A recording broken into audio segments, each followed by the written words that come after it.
मोक्षदा एकादशी है। मौनी एकादशी भी इसे कहते हैं।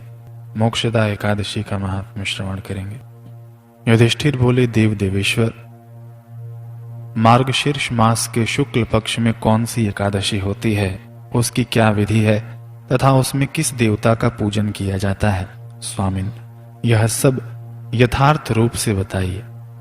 श्री कृष्ण ने कहा, नृपश्रेष्ठ, मार्गशीर्ष मास के शुक्ल पक्ष की एकादशी का वर्णन करूंगा, जिसके श्रवण मात्र से वाजपेय यज्ञ का फल मिलता है।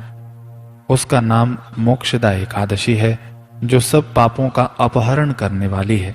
राजन, उस दिन यत्न पूर्वक तुलसी की मंजरी तथा धूप दीप आदि से भगवान दामोदर का पूजन करना चाहिए।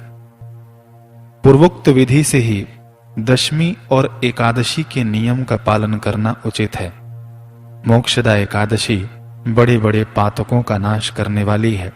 उस दिन रात्रि में मेरी प्रसन्नता के लिए नृत्य, गीत और स्तुति के द्वारा जागरण करना चाहिए।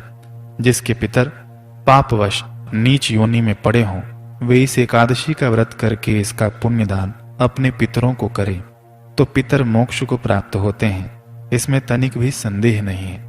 पूर्व काल की बात है, वैष्णवों से विभूषित परम रमणीय चंपक नगर में वैखानस नामक राजा रहते थे। वे अपनी प्रजा का पुत्र की भांति पालन करते थे। इस प्रकार राज्य करते हुए राजा ने एक दिन रात को स्वप्न में अपने पितरों को नीच योनि में पड़ा हुआ देखा। उन सब को इस अवस्था में देखकर राजा के मन में बड़ा विस्मय हुआ और प्रातः काल ब्राह्मणों से उन्होंने उस स्वप्न का सारा हाल कह सुनाया। राजा ने कहा, ब्राह्मणों, मैंने अपने पितरों को नरक में गिरा हुआ देखा है। वे बारंबार रोते हुए मुझसे यूं कह रहे थे कि तुम हमारे तनुज हो, इसलिए इस नरक समुद्र से हम लोगों का उद्धार करो। द्विजवरों, इस रूप में मुझे पितरों के दर्शन हुए हैं। इससे मुझे चैन नहीं मिलता। क्या करूं, कहां जाऊं? मेरा हृदय रूंधा जा रहा है। द्विजोत्तमों, वह व्रत, वह तप और वह योग जिससे मेरे पूर्वज तत्काल नरक से छुटकारा पा जाएं, बताने की कृपा करें। मुझ बलवान तथा साहसी पुत्र के जीते जी मेरे माता पिता घोर नरक में पड़े हुए हैं, अतः ऐसे पुत्र से क्या लाभ है? ब्राह्मण बोले, राजन, यहां से निकट ही पर्वत मुनि का महान आश्रम है। वे भूत और भविष्य के भी ज्ञाता हैं। नृपश्रेष्ठ, आप उन्हीं के पास चले जाइए। ब्राह्मणों की बात सुनकर महाराज वैखानस शीघ्र ही पर्वत मुनि के आश्रम पर गए और वहां उन मुनि श्रेष्ठ को देखकर उन्होंने दंडवत प्रणाम करके मुनि के चरणों का स्पर्श किया। मुनि ने भी राजा से राज्य के 7 अंगों की कुशलता पूछी। राजा बोले, स्वामिन, आपकी कृपा से मेरे राज्य के 7 अंग सकुशल हैं, किंतु मैंने स्वप्न में देखा है कि मेरे पितर नरक में पड़े हैं। अतः बताइए कि किस पुण्य के प्रभाव से उनका वहां से छुटकारा होगा।